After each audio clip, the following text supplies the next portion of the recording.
Welcome to Channel 18 News. I'm Jim Rogers.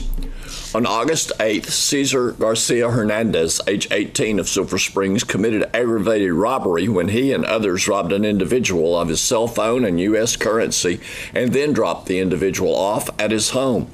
The aggravated robbery is a felony 1.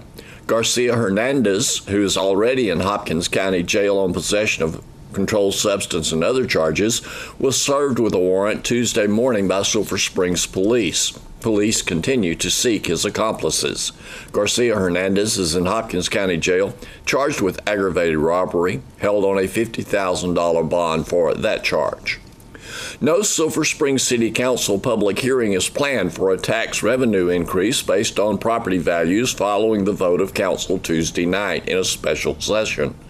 The council heard the proposed budget, but will now face a budget with $32,000 in revenue cut due to their vote. 3 members of council were not present at the time of the vote Tuesday night. Council members Doug Moore, Erica Armstrong, and Emily Glass were not present. Armstrong and Glass had been present for much of the review of the budgeted items, but were not present during the vote due to their obligations, which took them away from the meeting. Council members Jimmy Lucas and Norman Sanders voted against placing the tax revenue increase on the September council agenda, and no public hearing has been set as a result. Council members Freddie Taylor and John Sellers voted for the motion. A meeting set for next Tuesday night to appoint a city charter review committee will allow for further discussion if the subject is placed on that agenda. During the meeting, the council did discuss the 2018-2019 budget. The number of full-time and part-time employees in each department was noted, as were specific expenses. City Manager Mark Maxwell noted that electrical rates for the city will be lower this next year following a negotiated rate change. The Silver Springs Independent School District Child Nutrition Department is announcing a change to its policy for serving meals to children served under the National School Lunch Program and School Breakfast Program. These changes will be for students at Douglas Early Childhood Learning Center, Barbara Bush, Bowie, Lamar, and Travis primary schools. This is for the school year 2018 through 2019. These schools qualify to operate the Community Eligibility Provision Program and will provide breakfast and lunch to all children, all students, at no charge, and eliminate the collection of meal applications for free, reduced price, and paid student meals. This new approach reduces the burdens for both family and school administrators and helps ensure that students receive nutritious meals. Students in 4th grade through 12th grade may also qualify for free or reduced priced meals. They will need to qualify through normal application procedures. Information regarding qualifications can be found on ksstradio.com. Saputo is expanding in Silver Springs, and local manager Joe Wallace says International Delight Coffee Creamer, which originated in Silver Springs, will make Saputo the world's largest maker of coffee creamer. KSST News talked with Wallace about the expansion locally. Tell us about the expansion project that you have underway. Well, we call it Project Lone Star, and it's been in the works for a couple of years now, and we started it in September actually of last year, and we hope to finish it July of next year. And what it consists of is where we are bringing in 2 additional filling machines, and what that does is increase our coffee creamer capacity. When we finish this project, we'll be the largest producing plant of coffee creamers in the world. So with that, there's a lot of support equipment that goes with that. So what we're actually in the process of doing, we're building new offices, new employee welfare facilities, meeting rooms, restroom facilities, things like that. But also we're building large production rooms, adding on to our dryer warehouse. We are adding our blending, support equipment rooms, robotic palletizing, And then on top of that, we're adding down the road. We're actually building a new wastewater facility. Right. So the new wastewater facility we have now will become a parking lot. And then we've got a few other projects going as well within the plant. I mean, everywhere you look around this facility right now, we've got construction. But the biggest part of it is that Project Lone Star with the coffee creamer expansion. Obviously, there's a great demand for coffee creamer today with the demand for coffee and people doing all of this. How far in the past did you see the need to expand this? Well, we were actually one of the first ones to put coffee creamers, shelf-stable coffee creamers in the United States. We put our first machine at this plant in 1994. And I don't know if you've heard of the brand International Delight. That actually originated here at this facility. And since that time, we've added coffee creamer machines throughout within our facility. We have 5 machines now. We have additional machines throughout the United States. I mean, the coffee business is going crazy, thanks to some of the millennials, I think. Right. And then flavored coffee at that. But probably a few years ago, we started seeing that we're going to run out of capacity. So we have new technology coming in. It will be bigger machines. These machines will be able to produce about 1 billion cups a year each, and all different sizes as well as flavors. You mentioned robotics a moment ago, but even with adding robotics, you're adding employees with that, are you not? Yes, right now we're looking at adding approximately 35 additional heads. Over the past, actually, I'll say 15 years ago, approximately 15 years ago, we had about 160 employees. Today we have 425. And then when we finish this project, we'll have 450. And we have 3 different locations around Sulphur Springs. We have the production plant. We have a distribution facility right across the street on the other side of Como. And then we purchased the wheat packer facility across the interstate. We run that as well. So we've expanded quite a bit in the last few years. And I understand that when J.B. Weld is moving out, you guys are going to be using some of that property. Well, that's one of the things that gives us an area for future expansion. So there's a lot of thoughts of what may or may not happen in that area, but currently that's where our wastewater facility is going to be going. It's a new type wastewater facility. I know when people talk about wastewater, they think of smell. Well, in this case, it's all enclosed, and that gives us the opportunity to expand on that side of this industrial park. So that was a really good deal for us. With wastewater treatment by your plant, you're actually saving the city some struggle with their wastewater treatment. Correct. Yes, everything that goes down our drains, actually we pre-treat before it gets to their facility. So we're sending probably 500,000 gallons a day to the city, but it is pre-treated. What do you see for the future of Saputo here in Sulphur Springs? Well, in Sulphur Springs, I guess anybody would say the future always looks great, but with us being awarded this project, it does show that the future is great for Saputo and Sulphur Springs. We are the largest facility within Saputo, and now that we have the infrastructure with the wastewater and things like that, it gives us the opportunity to grow. Also, we have land now that we can actually expand on. So we're doing our best to try to encompass and purchase as much of the land in this area as we can. That way we can expand for in Sulphur Springs. And I tell you, just the culture and the family environment, I guess you'd say, within Sulphur Springs matches up very, very nicely with Saputo. A matter of fact, the Saputos have been here multiple times and just love the area. So So it is, Sulphur Springs does attract him as far as business.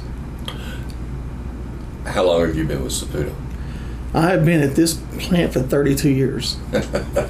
Yeah, so I've been plant manager now for 16 years. Okay, all right. Well, that's building a pretty good history here. Yes, I was born and raised in Sulphur Springs. Yeah, and do you perceive that the workforce in Sulphur Springs is the kind of workforce that you need for this kind of work, and do you utilize, say, Paris Junior College for some of the training for your workforce? We have worked with Paris Junior College. We've worked with a lot of different folks around this area, and including our local school districts, to teach them what we do and be a part of developing kids. And showing them, exactly what in Saputo you can raise a family. There's a lot of very high skilled jobs, managerial jobs, supervision jobs. I don't think a lot of people know exactly what we do, but obviously I wouldn't still be here if it wasn't a good place to work. But no, we continue to find ways to work with the school districts and the colleges to try to bring in training programs for these folks. To get their job skills up, because there's no longer anything that is unskilled labor within a lot of the industry, including ours. So it has to be a higher skill, and but we've got to teach. We have to teach the schools what we do internally. So Saputo is known for kind of giving back to the community as well as participating in community life. Yes, and we do everything we can possibly do as time allows to give back to the community, be involved in the community, and we do have some special things coming down the pike to give back to Sulphur Springs that we'll be talking about in the near future. But yeah, it's a great place, and we've been treated well over the years. So yeah, we give back as much as we can. Judy Gilreath is celebrating her birthday, and it was celebrated Wednesday with a surprise. She's been the motivation behind Dinner Bell at First United Methodist Church each Wednesday.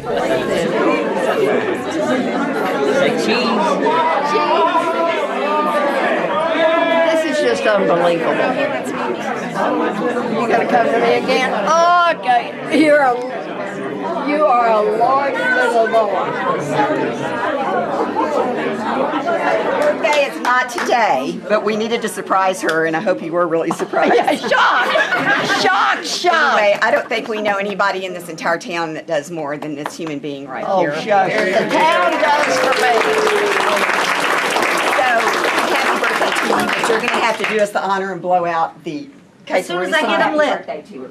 With a fan keep blowing. Okay, here we go. Oh, no, we want to sing to you. Oh, I get my wish.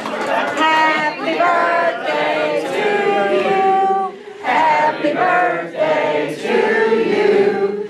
Happy birthday, dear Judy. Happy birthday to you. Thank you all. I appreciate you taking your time today to come. I appreciate it. This is such a shock. This is the best 80th birthday anybody could ever have. And, yeah, the only one, but it won't be till Monday, but this, I will remember this Monday.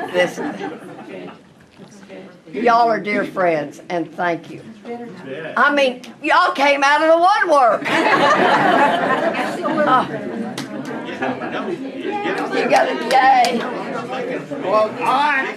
What? Oh, no. Come here. I will not wear it. Oh, okay, look here. I will not wear it. Hush a minute.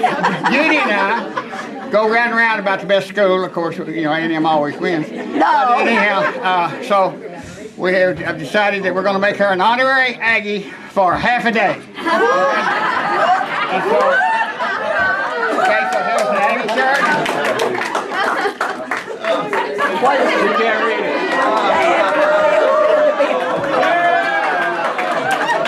Just a fit.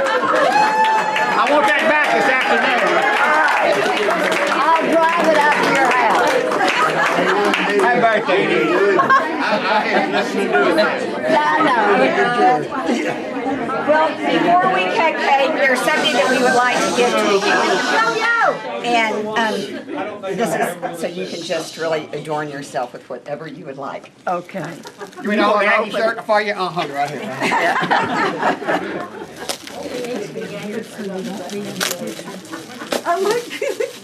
What? Oh, he's trying to get me in that Aggie. Oh, I think I've got a gift certificate in here. You finished? Well, that's what I guess. You're a good guesser. Come on. To the Aggie football game. Season tickets. Oh, pardon. No, I don't want season tickets for the Aggie game. I would not squeeze very well. I'm going to leave that one alone. Thank y'all. Thank y'all so much. Appreciate it.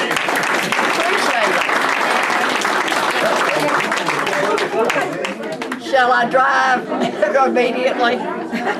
My brother. Well, we're gonna start Thank you. looking at house. Thank y'all Come for to me this coming. month. So much. And my Sunday school class coming and all my garden club, just good. All my young ones. Well, you got it. I've got some money. Oh, you have to pay for our party? Yeah. No, I've got some money. Here's Don Julian with sports. The Lady Cats volleyball team got hot in the decisive fifth set against McKinney North at home Tuesday evening to take a 15-9 win, which gave them the match 3-2. It was a back-and-forth match, and I talked about that with Lady Cats volleyball coach Justin Manus. I'm going to start with kills first. It looks like Sadie Washburn had 1, Autumn Tanton had 5, Abby Bear had 6, Sydney Washburn had 9, Madison Vicker had 3, assists, Lexi Wisenhunt had 21, service aces, Sadie Washburn had 6, Maddie Millsap had 3, Lexi Wisenhunt had 1, digs, Sadie Stroud had 9, Sadie Washburn had 3, Aubrey Oliver had 2, Maddie Millsap had 8, Autumn Tanton had 9, Sydney Washburn had 3, Taylor Mickelfresh had 8, Lexi Wisenhunt had 2, block assist, Autumn Tanton had 5, Sydney Washburn had 1, Lexi Wisenhunt had 2, Madison Vickery had 4. Coach, a fantastic volleyball game. It just these two teams together, and it's close. You know, it was 5-setter last year, and I kind of expected the same thing this year. You know, we're just those teams, we can have our up and down games because it's so early, you know, just kind of a hill and valley type thing. You know, after you won that fourth set or that third set so big, it's always tough to come back and, you know, and try to repeat that. And you kind of come out lax, you kind of come out expecting them not to play hard, but it's just the opposite. Generally, they come out ready to play, and we weren't ready. But we made it respectable. We scored 18 when we could have just stayed in single digits.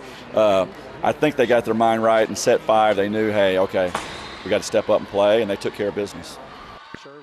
Something unusual happens that you see that you don't see that often, and there was a sequence in there where Abby Bear was involved about 6 different ways in one sequence and just kept doing something with the ball until we got the point. Well, what's impressive about her is she is so athletic. She can cover a tip, be on the floor, and be back up on her feet to hit the ball. And she did. She had a series where she just wouldn't give up at the net. She also had one of the best hits I've seen in a long time from outside. She put that ball down the line. I think it was maybe first set. So I was really impressed with her play.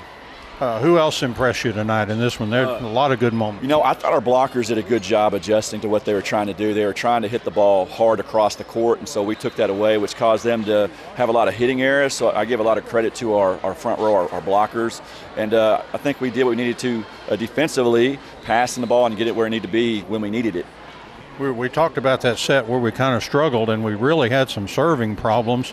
But you saw what happened when Sadie Stroud and Autumn Tanton started successfully serving, and you help yourself when you give yourself a chance. Right? You know, that's the key. You got to put it on the other side for anything to happen. You know, put it on their side and make them make the mistake. And you know, you want to be aggressive, but you want to be smart too.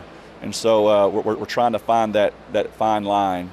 But it's early in the season, so we're trying to iron all this out. We need to talk to McKinney North and figure out how they figure out a way to beat Forney. That seems to be a team strong. That's right. You know, they played Forney in the tournament this weekend and beat them. It's just going to be a battle with us and Forney, I think, every time we meet. I think we just got to get in our head that we can beat them. And we get that opportunity 1 week from tonight, right here. That's right. Next week we sure do, right here. Now, next for you, though, is the Wills Point tournament, and that always has some scrappy, good teams that'll really test us, I'm sure. Yeah, you know, our pool is going to consist of Terrell, Quinlan, and North Forney, but also Hyde. And then the other pools, you have teams like Commerce, you have teams like Texas High that are there waiting for us. So, we got to show up and play just like any other tournament, and, I'm expecting everybody to be tough. About the team, about where you expect at this point with I think what's the record now? 7-3. That's about where I expect us to be. I think we might have dropped one match in the Garland tournament that I thought that we should have won. But overall, I think we're where we need to be. Very good, Coach. Thank you. Thank you very much. And gets it across. They hit this one. Here's the second one. This one will be hit wide, though, by McKinney North. And the Lady Cats leading 18-5. Millsap with another serve. The Wildcats team tennis squad lost a pair of matches on the road on Tuesday. The game day started early with a match at Hallsville that got underway on Tuesday at 8:30 a.m. The Bobcats won going away 14-5. Then Tuesday afternoon, the Wildcats took on Jacksonville, and the Indians ended up with a 16-3 victory. Wildcats tennis coach Tony Martinez was a bit disappointed. He was hoping to see a little more fight out of his team on Tuesday. He added the Wildcats had to play shorthanded due to a lack of girls players for a variety of reasons. The Wildcats are now 1-6 for the season. Well, between now and the Wildcats' first football scrimmage, I'll be talking with Wildcats football coaches about this year's team. And I start by talking with Wildcats offensive coordinator Matt Young about the potential for this year's Wildcats offense. And he had just talked to an offensive lineman telling him that the more improvement that he makes will move the offense closer to Coach Young's offensive ceiling, or its point of full potential. Coach Young said the offensive line is full of players, the offensive line is full of players who are experienced, big, and committed. And he said the Wildcats have an experienced quarterback with a great arm and good feet. And Coach Young said 9 of the Wildcats' 11 wide receivers have played on Friday night. And he said running back might end up as a strength for the offense. Coach Young said that he has depth on offense, and he added that so many guys can do so many things. He's asking offensive players to improve 1% in a facet of their game each day.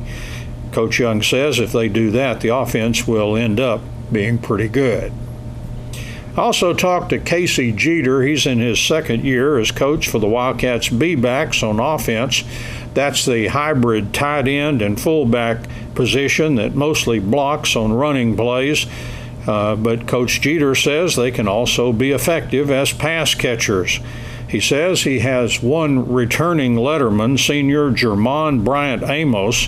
The 6'4", 215-pound Amos is versatile enough to throw the shot put in track while also running the 400 meters. Coach Jeter says Bryant Amos played every game last year and really came on strong by the end of the season. He says Bryant Amos has big hands. Coach Jeter also says he has Cameron Coffert. Coffert was the leading receiver on the JV team last year, playing in that B-back position. Coffert is also expected to play some defensive end for the Wildcats. He's 6'2", 195 pounds, and is also a basketball player. Coach Jeter expects Coffert and Bryant Amos to battle to see who will start this year. Coach Jeter says he also has 2 young players that are working hard to earn playing time. And he says Landry Tyson, a wide receiver for the Wildcats, will also line up in the be-back position from time to time to give defenses something else to think about. Thanks for watching Channel 18 News. Have a great evening.